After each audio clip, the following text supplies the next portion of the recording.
rat. His name got caught up in some rat shit. Sometimes, man, when you go to expose a rat, man, sometimes you might be barking up the wrong tree, man. It looked like Honeykomb Brasy, man. He bit off more than he could chew because his family got killed by a snitch. You know what I mean? This snitch was all in Atlanta, man. He was out there with rappers, and Honeykomb Brasy thought it would be funny to expose this man on social media for the whole world to see who he was. And the dude was like, he ain't had nothing to prove. He ain't snitching no more. He getting money in different ways. But the man was a multi-millionaire, man, and he snitched on a lot of people. He cooperated against police, and he was a killer. And he had hitmans that was working for him. But his whole operation crumbled, man, as soon as he burnt down that house and killed Honeykomb Brasy family, man. But I'm going to play y'all a clip what happened to him, man, in one of his cases, man. But y'all sit back and relax and chill. Members of Darren Southall drug organization sentenced in federal court. Mobile, all 3 members of Darren Southall's drug trafficking organization have been sentenced in federal court. 2 of them will serve 10 years in federal prison and 1 of them will serve 5 years in federal prison. According to court documents, Southall ran a continuing criminal enterprise involving the distribution of massive amounts of controlled substances in the Mobile, Alabama, area, and the laundering of drug proceeds through bank accounts and nominees. Sentenced on April 28 were Eric Alonzo Wyndham, also known as Dumbo, 49, of Pritchard, Alabama, Terrence Santes Malik Watkins, also known as YSD Cap, 25, of Mobile, and Willie DeMarcus Oliver, also known as Ilwell, 31 of Mobile.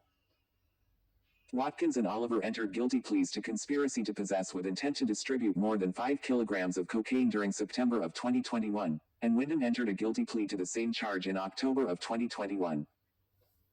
Court documents identified Oliver as a street dealer, implicated when he sold cocaine to an undercover informant. Watkins was identified as a large-scale dealer who supplied Oliver and others with cocaine for distribution and who acted as an enforcer for Southall. Wyndham was identified as a courier working for Southall, who drove drug money to Texas to pay for loads of cocaine and returned to Mobile with cocaine. According to evidence adduced at Wyndham's sentencing hearing, his residence on Myrtlewood Boulevard in Pritchard facilitated the drug distribution activity as a stash house in a location where kilograms from the cocaine loads were distributed to others. United States District Court Judge Christy Dubose imposed a sentence of 10 years in Watkins and Wyndham's cases. The judge imposed a sentence of 5 years in Oliver's case. The judge further ordered that each defendant would also serve 5 years on supervised release following their imprisonment. As conditions of their supervision, each defendant will also undergo testing and treatment for drug and/or alcohol abuse, and they will be subject to a search of their persons and premises upon reasonable suspicion. No fine was imposed, but the judge ordered that each defendant pay $100 in special assessments.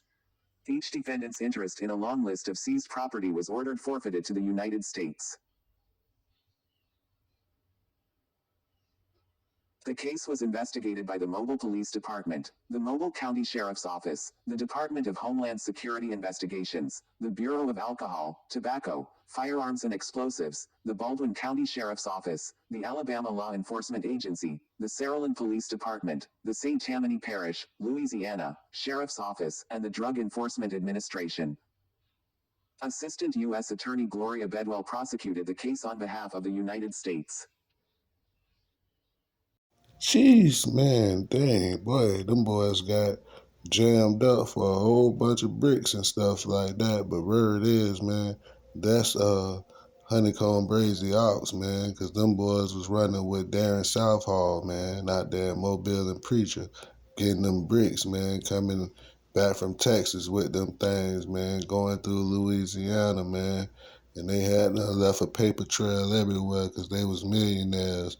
And like I said, man, they was balling with rappers and stuff like that. They was stunting out there. And you know what I mean? They didn't want to get exposed to, snitching and cooperating, everything allegedly. Well, I'm talking about Darren Southall and, that beef spilled into the streets. And allegedly, man, he got some niggas paid up and go around there to their house and burn it up and shoot them people inside of there. You know what I mean? Killing Honeykomb Brasy grandparents, man. You know what I mean? But they already locked up the people that had something to do with it, including Darren Southall. But you know, a couple years from now, when the case been cooled down, they probably better let them out again. The beginning of the show, a man described by police as a local drug lord is headed to prison for decades. Just this week, Darren Southall reached a plea deal. WKRG News 5's Nicolette Schleisman rejoins us now live in the studio with more on this. Nicolette? Yeah. See what I'm saying, man? Here go that plea agreement. Here go the clip. Mobile police say putting someone like Darren Southall behind bars is big news for this city. It's a great day in the city of Mobile to be able to have someone of this magnitude taking off the streets and taking out of the drug trade. Darren Southall will be off the streets after entering a plea deal. He faces anywhere from 30 to 35 years behind bars for his crimes. Having him take a plea with significant jail time. After listening to that clip, man, it sounds like they wanted that boy off the streets. They just wanted to give him some time, you know what I mean? So I believe he might be touching the streets in probably like 25 years, man.